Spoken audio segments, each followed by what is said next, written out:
ভাবুন তো, একটা রাজ্যের একটা সাধারণ রাজনৈতিক পট পরিবর্তন কিভাবে দুটো প্রতিবেশী রাষ্ট্রের ঘুম উড়িয়ে দিতে পারে। আজকে আপনাদের শোনাবো বাস্তবের এমন এক রাজনৈতিক থ্রিলারের গল্প, যেখানে লুকিয়ে আছে আন্তর্জাতিক ষড়যন্ত্র, স্লিপার সেল আর ভূ রাজনীতির এক অন্ধকার অধ্যায়। নমস্কার, আমি প্রদীপ্ত। খবর ও কথা চ্যানেলে আপনাদের সবাইকে জানাই স্বাগত। সময়টা মে মাস। পশ্চিমবঙ্গের রাজনৈতিক আকাশে এখন পালাবদলের ঝড়। একদিকে নতুন সরকার গঠনের প্রস্তুতি, আর ঠিক সেই সময় তৈরি হলো অভূতপূর্ব এক সাংবিধানিক সংকট। বিদায়ী মুখ্যমন্ত্রী ইস্তফা দেবেন না, আর এই চরম ডামাডোলের মধ্যেই কাঁটাতারের ওপার থেকে উড়ে এলো ভয়ঙ্কর এক প্রস্তাব।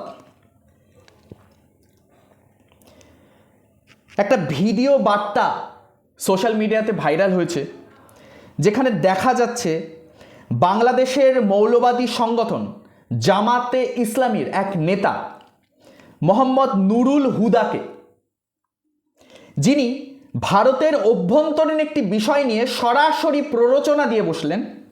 তিনি বললেন, দিল্লির শাসনকে আপনি প্রত্যাখ্যান করুন, পশ্চিমবঙ্গকে স্বাধীন রাষ্ট্র হিসেবে ঘোষণা করুন, আমরা 17 কোটি বাংলাদেশি আপনার পাশে আসি।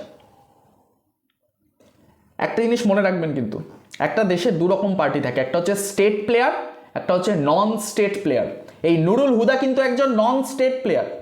তাই এ বলেছে 17 কোটি মানুষ ওর সাথে আছে, মানে না কিন্তু না, এটা যে 17 কোটি বাংলাদেশি ওর সাথে আছে। হয়তো 1000 বাংলাদেশি ওকে সাপোর্ট করে না। আমি অনেক বাংলাদেশিকে পার্সোনালি চিনি যারা এরকম জঙ্গি মানসিকতাকে কখনোই সাপোর্ট করে না, কিন্তু এর বলার কাজে বলছে। কাকে উদ্দেশ্য করে বলছে সব কথা? আমাদের বিদায়ী মুখ্যমন্ত্রীকে, প্রাক্তন মুখ্যমন্ত্রীকে উদ্দেশ্য করে বলছে। অডাসিটিটা ভাবুন একবার। শুনতে সিনেমার সংলাপের মতো লাগলেও এটা ছিল চরম এক বাস্তব উস্কানি।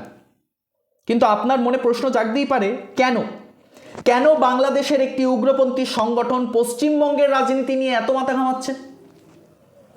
এই প্রশ্নের উত্তর লুকিয়ে আছে এক গভীর ষড়যন্ত্রের অন্ধকারে, যাকে বিশেষজ্ঞরা বলছেন ব্লিড ইন্ডিয়া বাই 1000 কাটস, অর্থাৎ হাজারো আঘাতে ভারতকে রক্তাক্ত করার নীতি।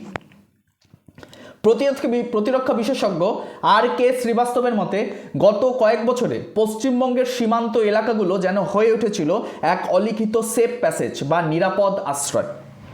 অনুপ্রবেশ, চোরাচালান, জেএমবির মতো সংগঠনের স্লিপার সেল সবাই যেন এই পশ্চিমবঙ্গের মাটি থেকেই পুষ্টি নিচ্ছিল। মধ্যমগ্রামে সম্প্রতি যে মর্মান্তিক রাজনৈতিক হত্যাকাণ্ড ঘটে গেছে, সেখানে ব্যবহৃত যে অটোমেটিক অস্ত্রগুলো, সেগুলো তো ওপার থেকেই এসেছে। আর এখানেই লুকিয়ে আছে আসল ভয়টা। পশ্চিমবঙ্গে ক্ষমতার পালাবদল হতেই এই মৌলবাদী গোষ্ঠীগুলো বুঝতে পেরেছে যে তাদের এই সেফ প্যাসেজ এবার চিরতরে বন্ধ হয়ে যেতে চলেছে। সেই আতঙ্ক থেকেই কিন্তু এই উস্কানি, সেই ভয় থেকেই পশ্চিমবঙ্গকে ভারত থেকে আলাদা করার একটা শেষ মরিয়া চেষ্টা। আমার হাসি পায় এদের অডাসিটিগুলো দেখে, আমার হাসি পায়। এরা কি মনে করে বাঙালি ভারতীয়রা তারা কি চুপ করে আছে, হাতে চুরি বেঁধে বসে আছে? তারা শান্তিপ্রিয় মানুষ এই বলেই বাঙালি পরিচিত, কিন্তু নেতাজি সুভাষচন্দ্র বসুও কিন্তু বাঙালি ছিলেন, ভুলে যাবেন না। আশুতোষ মুখোপাধ্যায় কিন্তু বাঙালি ছিলেন, ভুলে যাবেন না। যাই হোক, এই থ্রিলারের ক্লাইম্যাক্স কিন্তু এখানেই শেষ না। এবার আমাদের নজর ঘোরাতে হবে ভারতের পশ্চিম সীমান্তে পাকিস্তানের দিকে। অবাক করা বিষয়, পশ্চিমবঙ্গের ভোটে পালাবদল হওয়ায় পাকিস্তানের মিডিয়াতেই কিন্তু রীতিমতো শোকের ছায়া নেমে এসেছে। তারা ওপেন টিভি চ্যানেলে কান্নাকাটি করছে। পশ্চিমবঙ্গের ভোটে পালাবদল হয়েছে, আর প্রাইম টাইম ডিবেটে পাকিস্তানে গভীর উদ্বেগ নিয়ে আলোচনা করা হচ্ছে কিভাবে পশ্চিমবঙ্গে হিন্দু ভোটের এমন অদ্ভুত মেরুকরণ হলো। কেন তাদের ডিপ স্টেট বা ছায়া সহকার ভারতের পূর্ব দিকটাকে অশান্ত করার যে ছক কষেছিল, তা এমন তাসের ঘরের মতো ভেঙে পড়ল। তারা বুঝতে পেরেছে যে নতুন সরকার আসার পরে ভারতে অনুপ্রবেশ এবং ভারত বিরোধী এজেন্ডা চালানো আর আগের মতো সহজ হবে না। পশ্চিমবঙ্গ শুধু রবীন্দ্রনাথ বিবেকানন্দ বা নেতাজির জন্মভূমি নয়, এটি ভারতের জাতীয় সুরক্ষার এক দুর্ভেদ্য প্রাচীর। এই নির্বাচনে শুধু একটি সরকার বদলায়নি, বরঞ্চ ধাক্কা খেয়েছে সেই সব আন্তর্জাতিক চক্র যারা ভারতের বুকে অশান্তির আগুন জ্বালাতে চেয়েছিল। উস্কানি এসেছে, প্ররোচনা দেওয়া হয়েছে, কিন্তু দিনের শেষে ভারতের মাটি প্রমাণ করে দিয়েছে যে তাকে টুকরো করার যে কোনো স্বপ্ন দুঃস্বপ্নই থেকে যাবে। আজকের মতো এখানেই শেষ করি। প্রতিদিনের খবর নিয়মিত পেতে সাবস্ক্রাইব করুন আমার চ্যানেলটিকে। নমস্কার।